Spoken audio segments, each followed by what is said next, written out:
On number 14, when you're looking at the inverse, it's asking you to start with the linear equation 4x minus 3. So we do our opposite operations to find our inverse, but the key for this one is we want to be thinking about creating a table for both of these two functions. This one gives you the x values you have to plug in. So you have negative 1, 0, 1, and 2 into both tables. On the exam, I will give you this. I will give you these tables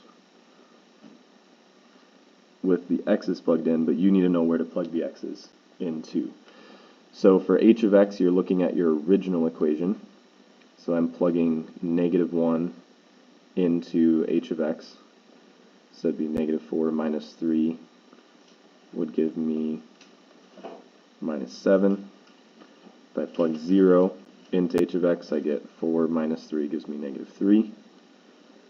1 into h of x, that would be 1. And 2 would be 8 minus 3 would give me 5. So I'm going to go ahead and plot this. It tells me to plot the functions on the same coordinate plane, including the line y equals x. I will give you the line y equals x, which is this blue line. You need to plot these points. So for h of x, you have negative 1, negative 7. So it'd be down here. 0, negative 3. 1, 1, 1, 1. And then 2, 5 would be up here. So there's your line for h of x. And I would label these after you draw them. So you get h of x there. The next one you need is h prime, or h of negative 1 of x, which is what we call the inverse. So we got to finish this table as well. You have, let's do this in orange. So if I plug in a negative 1 to this inverse problem, negative 1 minus 3, or negative 1 plus 3 is 2. 2 divided by 4 is a half. And then 0 plus 3 is 3, divided by 4 is 3/4. 1 plus 3 is 4, 4 divided by 4 is 1. And 2 plus 3 is 5, 5 divided by 4 is going to be 5/4. You could have those as decimals as well. So the last step there would be to graph these. You would go negative 1 up a half, 0 up 3/4, 1 up 1,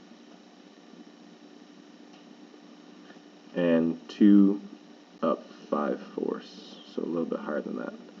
So this one's a little bit harder to see, and my graph of y equals x is not perfect.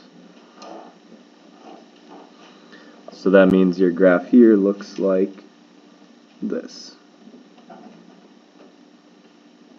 And this is h of negative 1 of x.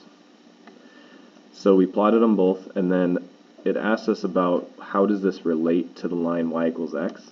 Every time we're looking at this graph, we would be wanting to think about the word reflection. So if we think about reflecting h of x over the blue line, you're going to get the yellow line. Reflect the red line over the blue line, you get the yellow line. So that means I would say that h of x is reflected over y equals x to get h negative 1 of x. So what that means is that your inverse is your original function reflected over this line, y equals x.